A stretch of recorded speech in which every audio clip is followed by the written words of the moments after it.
Hi, everybody, and welcome to Open to Debate. I'm John Donvan. So here's the good news, good in most ways anyway. Americans are living a lot longer than they used to, more than a decade longer these days than in 1960. But that also creates a problem.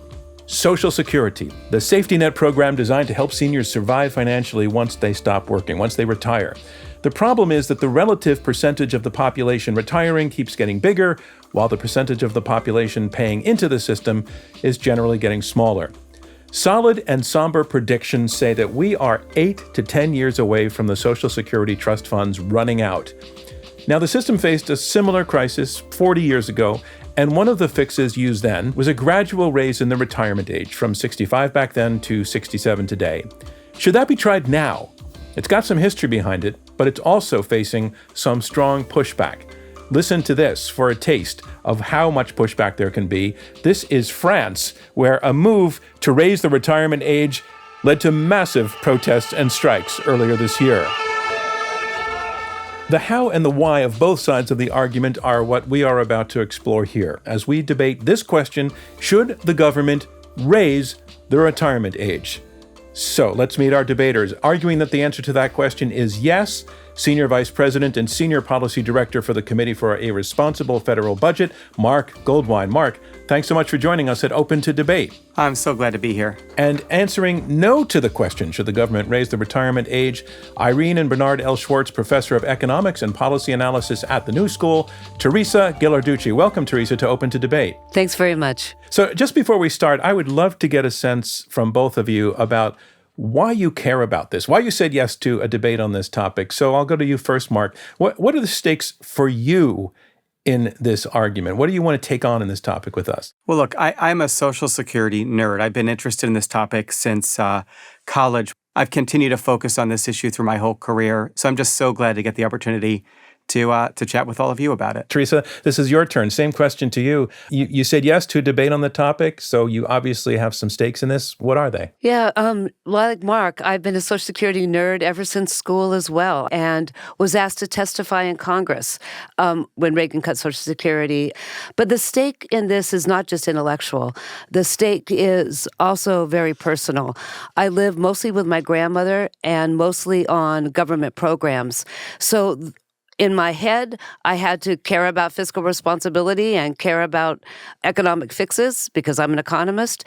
And in my heart, I was also quite concerned about my grandmother and my mother's financial future as low-wage and low-income people. All right, Teresa, thank you very much. You're now going to argue with one another about, and Mark, you're up first. We want each of you to explain your position on the question, should the government raise the retirement age? You're up first, Mark. Your answer is yes.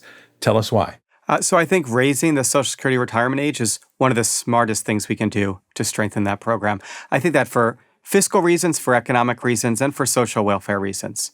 Fiscally, the Social Security Trust Fund is only 10 years from insolvency. That means a young retiree today will be 72 years old when the program has to cut their benefits across the board by 23%. That's what happens if we don't do anything to solve it.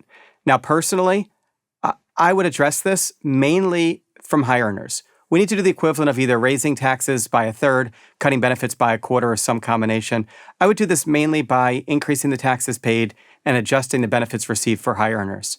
But raising the Social Security reform age can and should be a part of this solution. Just indexing it to longevity would close a fifth to two-fifths of the gap. Secondly, there's an important economic imperative. Historically, the U.S. has grown about 3% year over year. We'll be lucky over the next quarter century if we're able to grow 2% year over year. We're headed towards more like 1.5%. And the key reason for this slow growth is the aging of the population. Our labor force is no longer growing. We are no longer building more savers that are becoming more investors, and our productivity is suffering. Again, we're not going to go back to the good old days of 3% growth, but there's untapped potential to strengthen our labor force by looking to older workers. There's some estimates out there that each 1 year delay in retirement means a 2 to 3% increase in gross domestic product, substantial increase in output. And thirdly, working longer provides huge benefits to many older workers. Not to everyone, everyone's different. But when we look at the literature, on average, most people are better off by delaying their retirement. They're obviously better off financially. The Urban Institute has done some great research. Basically, every 1 year you delay retirement boosts your income in retirement by about 10%.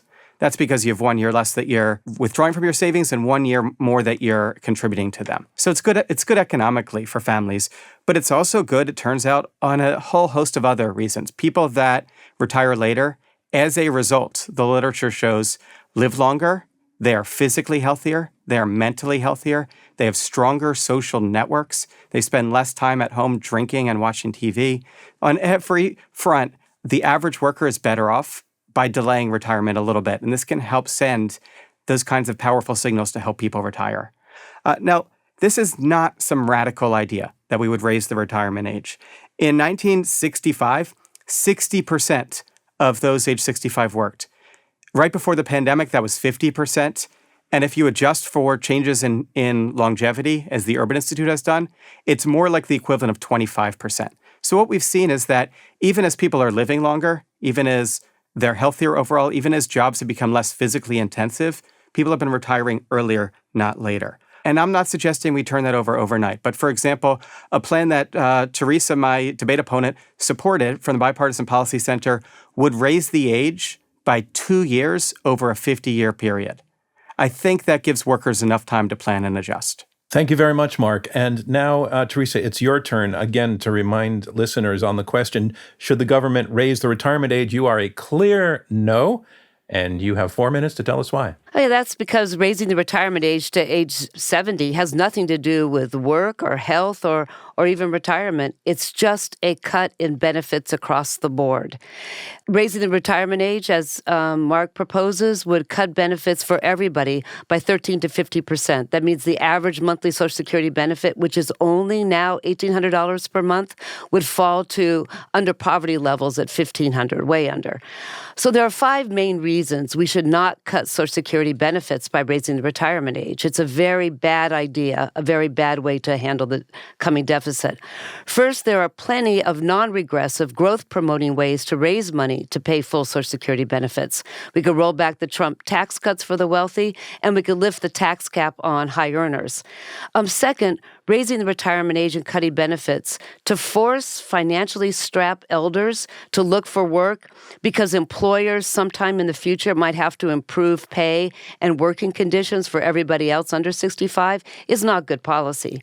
And third, thinking that when we raise the retirement age and cut benefits, people will just merely decide to work a little bit longer and claim a higher Social Security benefit later is just wrong thinking. It's not the way that older workers are acting right now. Increasingly, older workers are claiming their drastically reduced early Social Security benefits in order to supplement their low wages. By age 67, 90% of low-wage workers, they're working, they're age 67, they've already collected their reduced Social Security benefits. So cutting it more would just mean that their lifetime incomes will be a lot lower.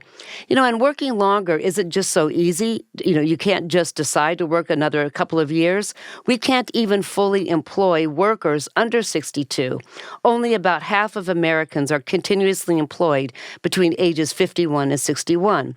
And fourth, that believing that raising the retirement age and forcing people to work longer is good for people flies in the face of the latest and the best research. Voluntary retirement for most people enhances their health and well-being.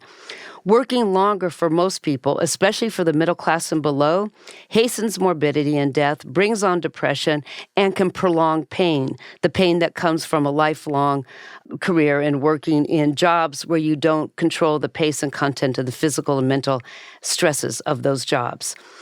So I think Mark is confusing voluntary retirement with involuntary retirement. A lot of researchers do. And longevity indexing is presuming that everybody is living longer, but not everybody is living longer. Most of the longevity gains have gone to the top half. So why are we even talking about cutting benefits by raising the retirement age? Well, there are political forces in Washington, like the committee, that are dedicated to convincing the media that the deficit is the most urgent issue and spending cuts is the only way we can reduce the benefit. Fortunately, there are long-standing reasonable proposals in Congress already vetted by the Social Security Administration to close the funding gap without cutting benefits. And fortunately, 65% of likely voters, including 59% of Republican voters, opposes raising the retirement age. Cuts aren't necessary. There are plenty of ways to pay for Social Security. Cuts by raising the retirement age will not improve jobs or increase employment. The cuts will just make our already very high elderly poverty rates much higher, and it would hasten the downward mobility of older workers who are already predicted to be poor and near poor in retirement. Thank you very much, Teresa, and thank you, Mark. So in the spirit of open to debate, where we consider part of the process is to be listening, I've been listening to both of you, and I would like to share with you what I think I've heard you both make as your argument. Neither of you disputes, and I think you agree that something needs to be done just because of the economics of the situation. As Mark, you pointed out that the system is 10 years away from reaching its limit. There are several solutions, but you're making the case that raising the retirement age can and should be part of the solution. Your argument goes not only to the financial side of it, but also to a kind of social side. There is untapped potential in older workers, that having those workers remain in the economy would be good for the economy. You're saying that it would enhance growth. You're also saying that it would be good for them kind of holistically, that for some of them, they're likely to live longer and be healthier and have better outcomes in terms of things like depression and a sense of participation in society. And Mark, I want to ask you, did I hear what your argument correctly? Yep, that pretty much sums it up. Okay, I just want to be clear on that. Now, to the no side, Teresa, you're making the argument that cuts are not necessary because there are other ways. You talked about potentially some of the other ways, but the focus of your argument was on what's wrong with raising the retirement age. You point out that there's some inequity in who can actually potentially benefit from working longer, that for the most part, there's a negative impact on people who may not be healthy enough to work, who are doing so in an involuntary way. You say that it can lead to things like the opposite, depression and early death and health problems. So I want to ask you as well, Teresa, have I captured the gist of your argument so that we can move forward and discuss in more detail? Yes. Thank you, Teresa, and thank you, Mark. What I want to get to right away, to you, Mark, is Teresa's point that there's a very big difference between the glories of voluntary retirement with a little bit of a stipend, maybe for some people a lot of a stipend depending on their needs, that comes from Social Security, and those who don't really want to be working in the workforce. First of all, I thought we were going to have a policy debate, but Teresa seems to want to jump right into ad hominem attacks. So I think it's important to set the record straight. The Committee for Responsible Federal Budget, for which I work, strongly supports new revenue. We were maybe the most out front group opposing the Trump tax cuts. We constantly push for new revenue. In my opening, I talked about raising the tax max or other ways to bring revenue into Social Security. So this is just false and not at all what I'm or my organization's talking about. There's not some like special interest of people, at least not people that I work of, that just want to make seniors eat cat food or whatever the accusation is. Here's the reality. Social Security faces a substantial gap between what it spends and what it brings in revenue. And the rest of the government also is underfunded. We're going to have to address that gap through some combination of approaches, of which I think raising the age should be part of that mix. As we look at seniors that are entering retirement, what we see is that, for the most part, they are doing okay. Seniors 5 years after retirement are making about the same income as before their retirement. There is a group of seniors and near seniors that I'm very worried about that the program leaves behind. That's partially because we pay, the wealthiest couples can get $100,000 in Social Security benefits right now, and yet some people have benefit levels that are below poverty. And so what we need to do is focus on changing the formula to protect the people that need protecting, not to provide more benefits and more years of work for everybody, regardless of need. You made a point, and I'd like to let Teresa respond to what you just said. Yeah, sure, Mark. I'm sorry to have offended you. Your committee's brief on raising the retirement age of Social Security really talked about the deficit and solving it by cutting the benefits. So I have not seen all your full over. So I do apologize for that. But John and Mark, raising the retirement age has nothing to do with bringing in older people into the workforce, has nothing to do with making their jobs better, nothing to do to raise the pay for home health care workers where most of them will be older women working in those jobs. There's nothing about improving their productivity or their health. It's just a cut in benefits. There's a hope that somehow the desperation, because they will have a 15% cut in benefits, will get them to work. But there's nothing about actually making that work productive, wholesome, high pay, or even decently paid. So this is not a work program for the elderly or a productivity program for the country. It's just a cut in benefits. Let me let Mark respond to that, please. Yeah, I mean, I think we should put this 15% cut in context. What Teresa's talking about is the full cut for a new retiree. Raising the retirement age is a form of across-the-board benefit cut that exempts people with disabilities and some widows. But that 15% is the reduction 75 years down the line, when, according to the Social Security Administration, benefits adjusted for inflation will be almost 3 times as large as they are today. So what we are talking about is gradually slowing the growth of benefits over time in order to help avoid, along with other proposals, an immediate 23% cut that would happen in a decade from now. Can you explain why that would happen a decade from now? I know it's in the law, but if you can talk about that. What the law says is that when Social Security Trust Fund runs out, we can only pay in benefits what we're bringing in revenue, and we're not bringing enough. It's also important to note that while raising the normal retirement age does not force anybody to work longer, it does send a very powerful signal to people to avoid or retire. When we look at the ages that people are retiring the most, it's the early age, it's the Medicare age, it's the normal age. People look at these for guidance on when to retire. And we've seen it as we raised the age from 65 to 67, that people delayed their retirement in course up until the pandemic, of course. We do agree on the numbers, and that's what's so good about the Social Security Administration really putting into account when they make their forecasts things like the dependency ratio, things like people getting older, things like people, not having enough babies, to keep the dependency ratios where they were. So all that has been built in. And we have 10 years to bring in more revenue for Social Security. The reason I am so adamant that this is not the time to cut Social Security benefits is because I see that the United States has the highest elderly poverty rate among all of our peers, and it's rising. I also see that middle-class workers who are approaching retirement age, because the 401k system never met its promise, will be poor or near poor when they reach retirement, because Social Security, in terms of pre-retirement income, has the lowest replacement rate than any other nation. So we already are on a platform of a very stingy system. Most people don't have any retirement accounts, and the Social Security benefits will not keep people out of poverty. So, Mark, let me repeat what I think I hear Teresa saying is her main concern, is that if let's say that the law were to change, let's say it moves to 69 or 70, so that people who are now required to find some other way to fund their lives, whether they're working or not working between the ages of 68 and 70, that they're kind of in a very, very bad situation because poverty levels are high, because they didn't save enough, because they don't have 401ks, and that between now and 10 years from now, that also represents a crisis. Can you take that on? Yeah, I don't think that the data that Teresa's presented reflects reality. When we look at survey data, senior poverty looks high, by the way, still lower than any other group like children. But when we look at actual tax data, as Mitchell and B has done, we've learned that we're overstating it pretty dramatically. The United States has the highest retirement income of any country in the OECD other than Luxembourg, and we never count Luxembourg.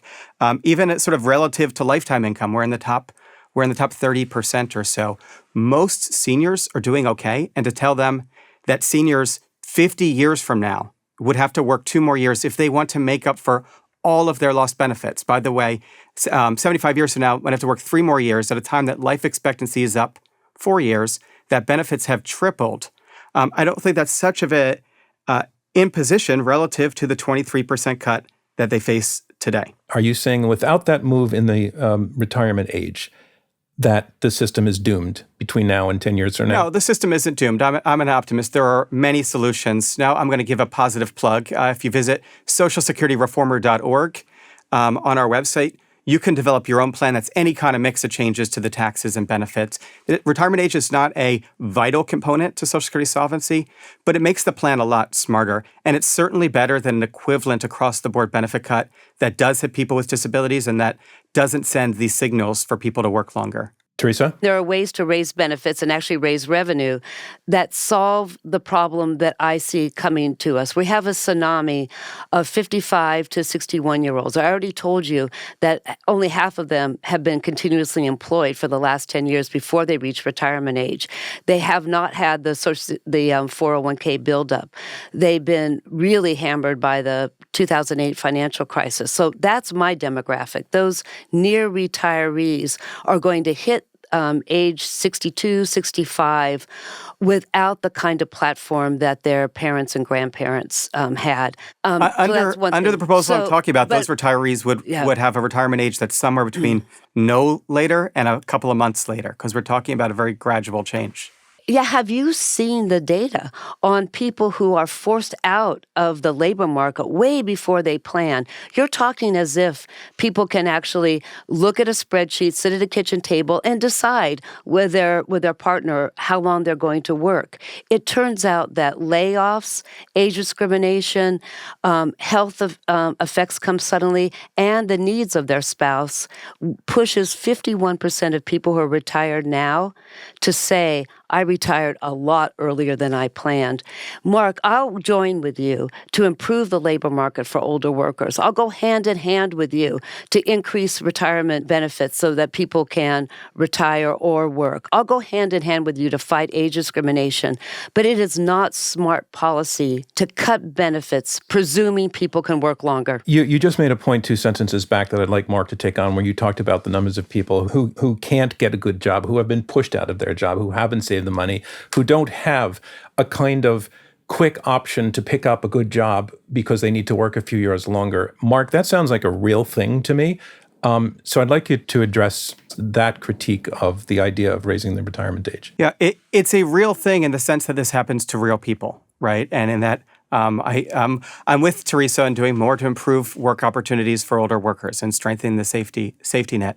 But it's not so much a real thing when we look macroeconomically in the current circumstance. What we see, if anything, is insufficient labor supply to meet the demand. Now, that's different from when there's health issues, but there's not a situation here where there are a bunch of workers in their 60s making up a meaningful amount that are trying to get jobs, and there are a bunch of employers that just aren't hiring them. That is happening in individual cases, as it does at every age, as it gets harder for people, but it's not happening everywhere. And the way we strengthen this is the same way that we address some of the other issues that Teresa has mentioned, which is that we need a much more progressive Social Security system. It doesn't make sense. The wealthiest couples retiring today will get $100,000, retiring next year, will get $100,000 a year of Social Security benefits. Fast forward, 50 years from now, it's $250,000 or so in today's dollars.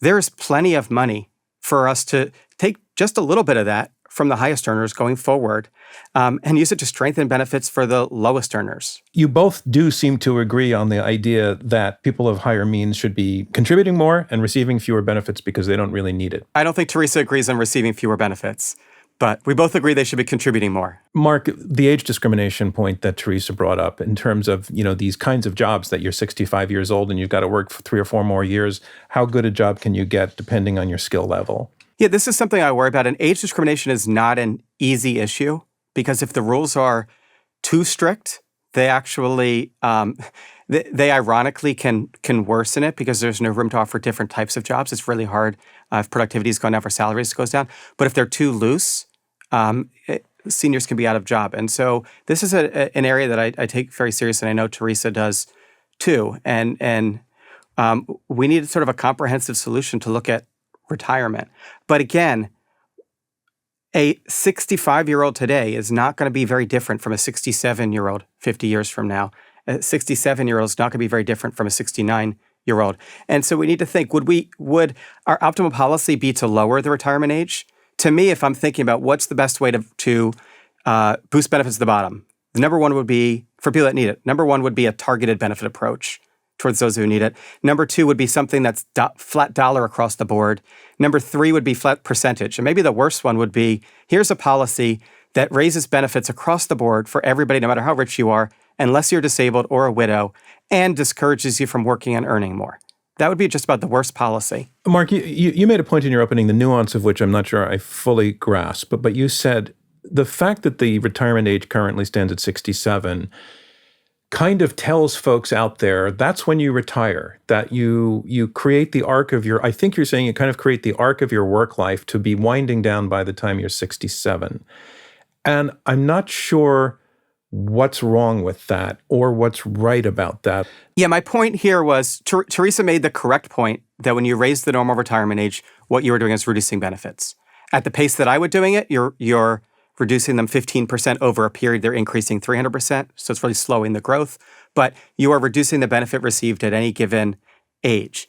But this isn't the same as just a regular 5% across-the-board benefit cut because it comes with it a signal, right? And that signal has meaningful economic effects, both at the individual level and at the macroeconomic level. Talk about that signal. That's what I'm trying to get at. Yeah, I mean, that signal basically is one of the guideposts that people use to decide when to retire. Now, a bigger problem, which maybe Teresa and I can also work together on, is the federal government has about 50 of these guideposts now, through the tax code, through the regulatory code, through Social Security. So it's hard for seniors to figure out, or workers to figure out which ones to listen to.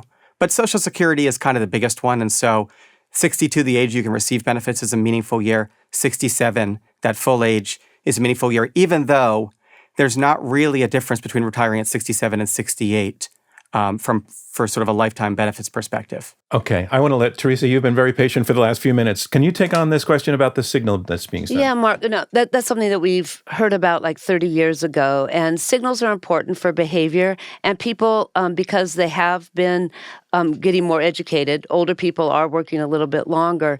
But the signal is not the same thing as being able to work longer. So I don't know how important that signal is anymore, Mark. Most everybody, all the research is showing, knows that if they wait to collect Social Security later, they'll get a big bonus. I mean, it's a huge bonus. But most people are not doing that, right? They're not doing it because they can't, either because they have to retire. My cousin just told me she's a nurse and she had to retire and collect at 64. She had no choice. And she even downsized and did everything she could, but her husband became disabled. What is she supposed to do?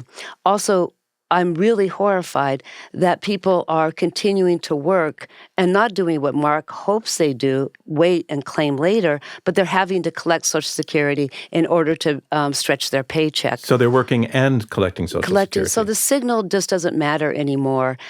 It is regressive. Only 5 to 9% of people are collecting at 70, but they get this huge bonus. And so we have to do something to correct the problem that higher income people are living a lot longer. We've asked some journalists to join the conversation who covered this topic, and I want to bring one of them in right now, and that's Mark Miller, who's a personal finance writer for the New York Times and for Reuters, and he has a book coming out called Retirement Reboot, Common Sense Financial Strategies for Getting Back on Track.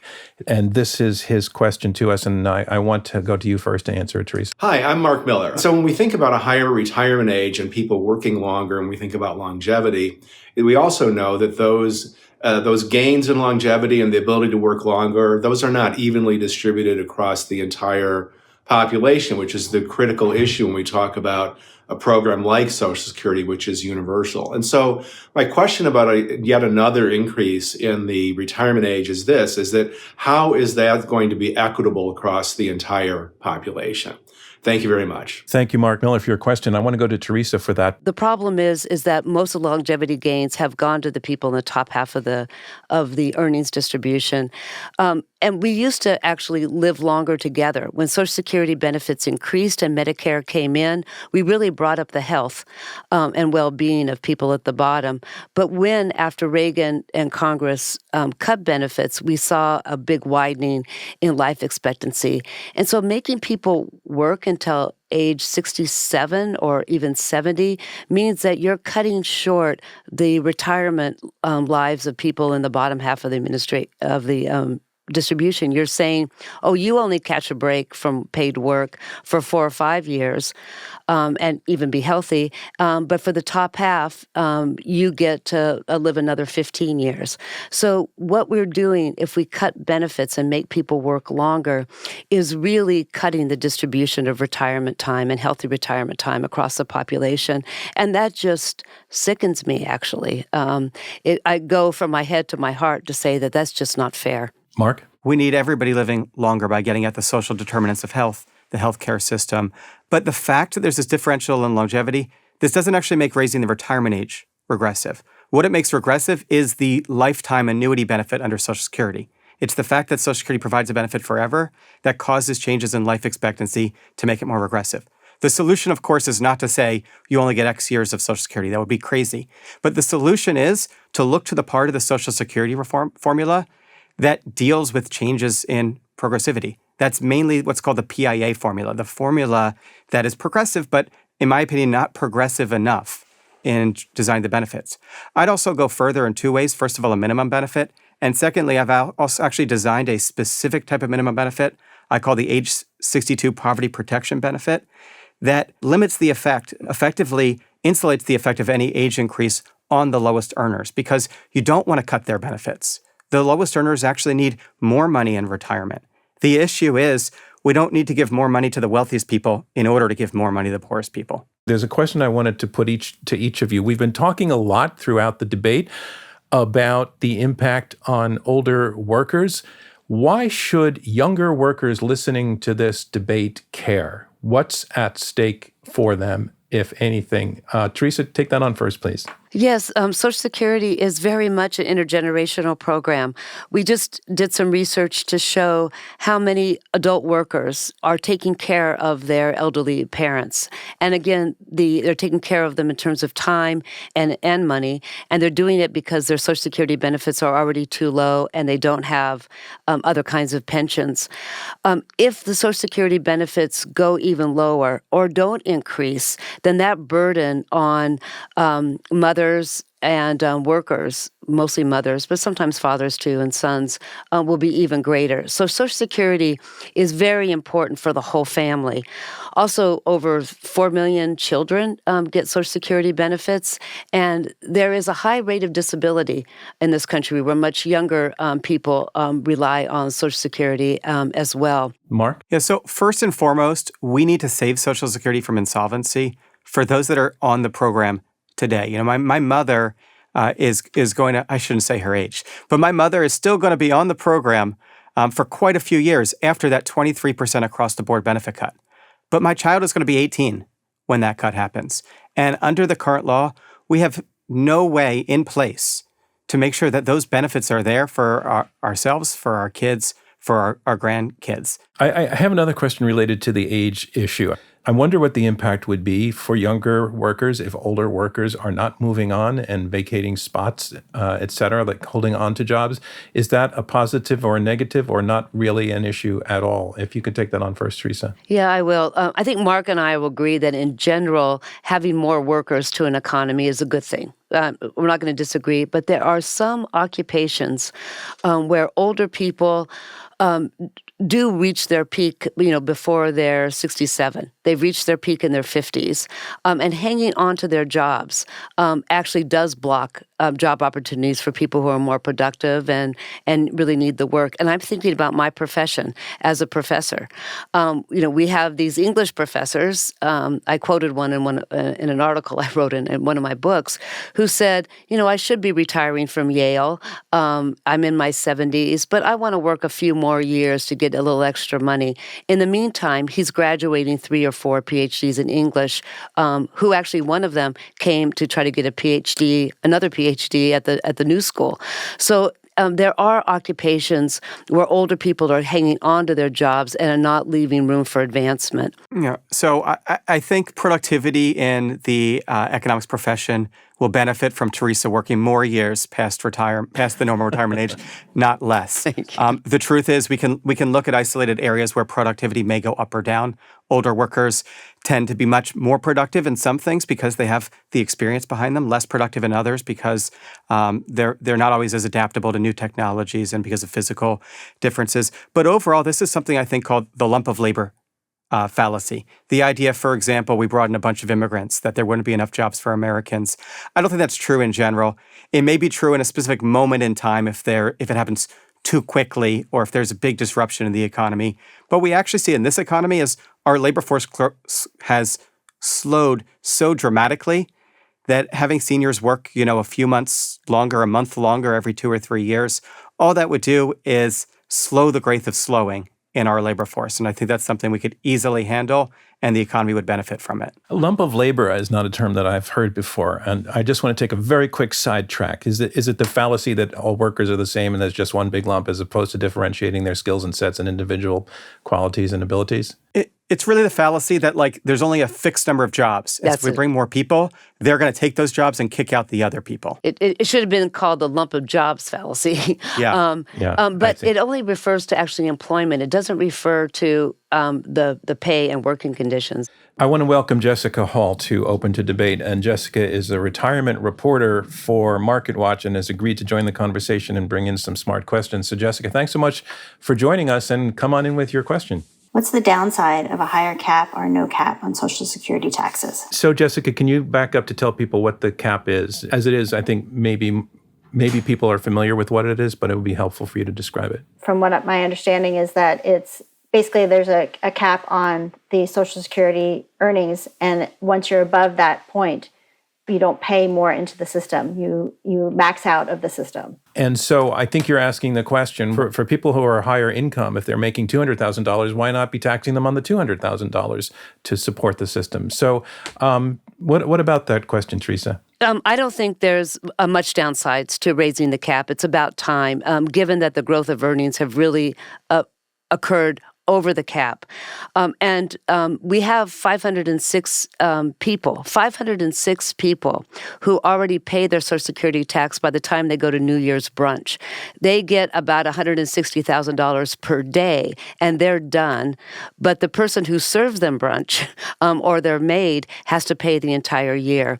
So actually raising the cap so that very high earners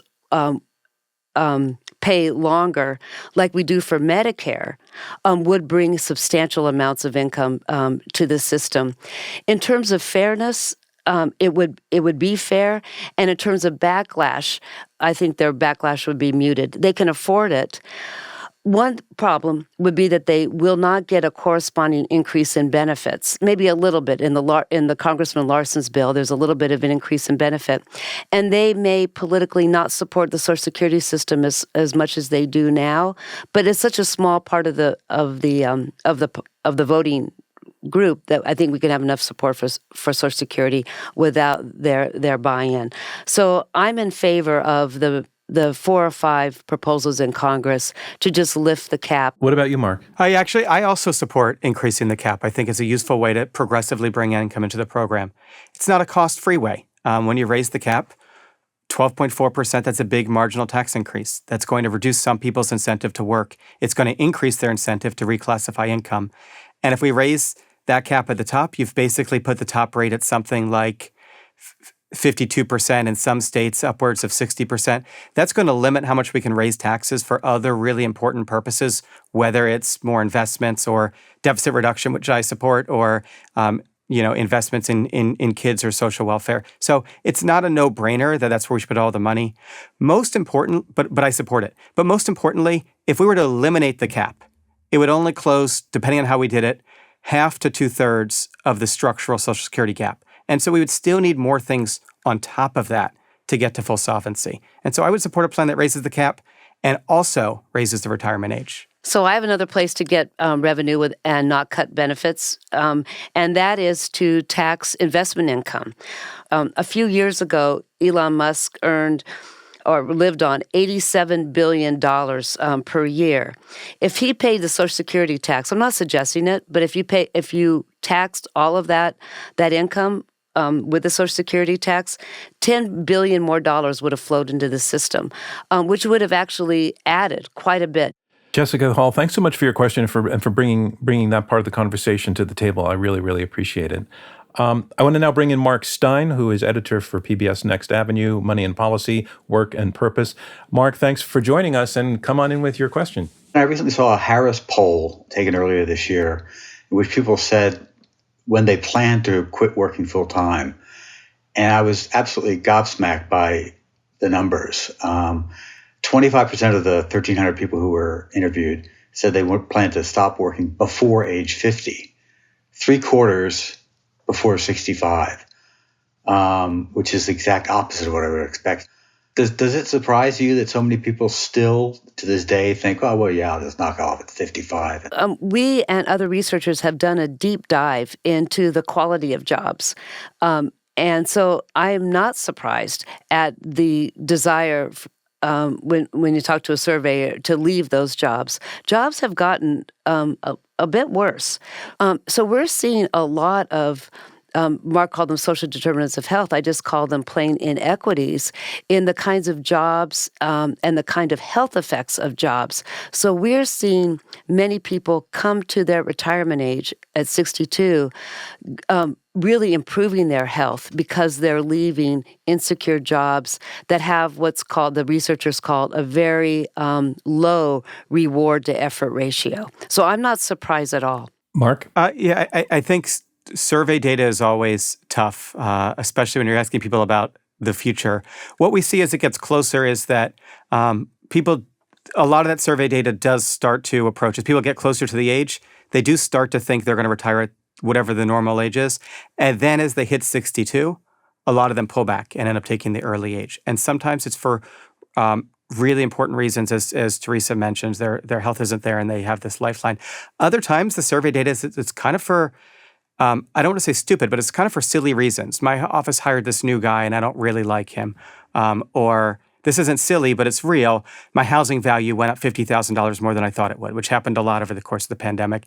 And so what we see is these signals matter, but as it gets closer to actual retirement age, the cash matters more. Mark Stein, thank you very much for joining us Great, on Open to Debate and bringing your questions. We're going to go to closing statements in a couple of moments, but I just wanted to first ask one question that I don't think we've addressed, where the two of you at the opening took opposite positions on whether working into your more senior years is good for you or bad for you. And I'm guessing the answer is more nuanced than I might have just phrased it, because it might all depend on which seniors you're talking about.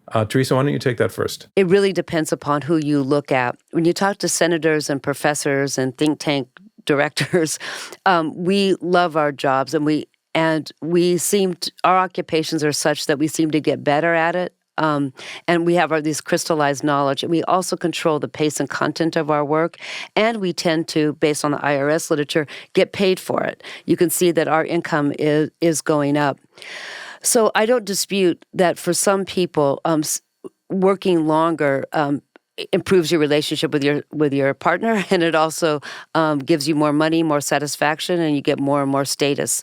But my point is that those numbers are very small, that the general experience for most American workers is that retiring with enough money to live on increases your well-being. Mark, why do you come to the opposite conclusion, and what's your data? Yeah, I agree it depends on who, but my reading of the data is Teresa thinks the small part is large and the large part is small. Of course, some of these factors are easier to determine than others. Almost everybody is richer as a result of working longer. That's almost by definition true. Where I think it's the intangible stuff, but it's really important, and you do see across income spectrum, even jobs that you don't think of as very fun jobs, is on the social networks that are built and maintained. Just being around humans all the time is really powerful for people. The mental sort of and physical exercise and acuity. And so overall, every worker is different. Every person's different. And over time frames, it's going to vary. But when I look at the When I look at the data on the whole, what I see is that small delays in retirement make people better off, not worse off. Okay. As in so many things, it sounds like the answer is it depends. Well, I want to move to our closing remarks now. You each get to summarize your position very briefly.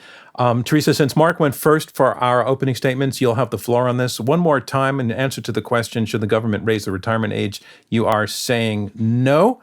And one more time, please tell us why. Raising the retirement age just cuts Social Security benefits. And if the intent is to make people work longer, it's really bad policy. Working longer is a fantasy for most people, even if they plan to. Most everyone is out of the labor market by age 67, and most everybody's out of the labor market because they were pushed out. But we hear about some older workers. In the spring, Betty Glover, a 91-year-old Oregon grocery store clerk, could retire only after a dedicated GoFundMe campaign raised $80,000 for her. She couldn't retire just on her Social Security benefits. And in February, elementary school children in Texas raised $250,000 for their 80-year-old school janitor so he could retire again after he was forced back to work because his rent increased by $400. His Social Security wasn't enough. Now, these stories about GoFundMe accounts might warm your heart, but they are not feel-good stories. They illustrate a failed retirement system that cutting Social Security benefits by raising the retirement age would only make worse. And work in old age isn't all that great. My mother worked until she was 72, but her neck was severely arthritic. Her doctor had told her to quit when she was 65. But after being laid off at 72, she enrolled in work programs for low-income seniors, and she earned $1.65 per hour. She finally had about 5 years of retirement, but she was plagued by the arthritis that was made worse by her job. When I was in school in 1983, President Reagan and Congress cut benefits by raising the retirement age from 65 to 67. If those cuts hadn't happened, Social Security benefits now would be 20% higher, and most people who are poor now would have a fighting chance for not being poor. We have plenty of ways to pay for Social Security. So cutting Social Security benefits by raising the retirement age will just doom American workers to depend on random act of kindness or GoFundMe pensions. They would have less choice and they would have worse jobs. And we can do better than that. Thank you, Teresa. Mark, you get the final say here. Your final pass at telling us why your answer is yes, the government should raise the retirement age. For the last time, the floor is yours. Look, raising the retirement age will help us prevent a devastating insolvency in just 10 years. It will promote stronger economic growth. It will leave seniors wealthier, healthier, happier. And we can do it in a way that is so gradual that it's barely felt, and with new protections and enhancements for those at the bottom and the vulnerable that really need it. But we need to think way beyond raising the retirement age. We need to rethink retirement in this country. The current way retirement works for most people is you do the same thing your whole life. It's very binary, and then one day you just stop. That's not how all human beings are. That's not how most of us are. We need a flexible system that people can retire early and have financial security. Or they could do as my grandfather did and work till 82 because that's what they enjoy doing. We need a system that can incentivize the development and creation of other forms of partial retirement, phased retirement, encore careers that allows people the opportunities for mentoring, consulting, teaching, that gives people these other kinds of choices, additional part-time jobs. We need to mobilize volunteerism among seniors so that those that aren't getting those social benefits from work, from responsibility, from practice, are getting it in other ways. And we need to support intergenerational caretaking because being a grandma or grandpa is a job too. Raising the retirement age isn't going to fix most of these problems, right? We need a bigger system for that. But it's a small, meaningful step that can start to get our signals right. And in the meantime, help us prevent what would be a devastating 23% across-the-board benefit cut just 10 years from now. And if you ask me, that's worth fighting for. Thank you very much, Mark. And that concludes our debate. And I want to thank our debaters, Teresa and Mark, for bringing your thoughtful disagreements to the table and doing so with mutual respect. And even when there was a brief flare-up of acrimony, the way that you settled it and sorted it out amicably and with class. In short, I really want to thank you for the way you did this and for being, as we like to say here, open to debate. I also want to thank our reporters, Jessica Hall and Mark Stein and Mark Miller, for your contributions. And for all of you listening, I want to thank you for tuning into this episode of Open to Debate.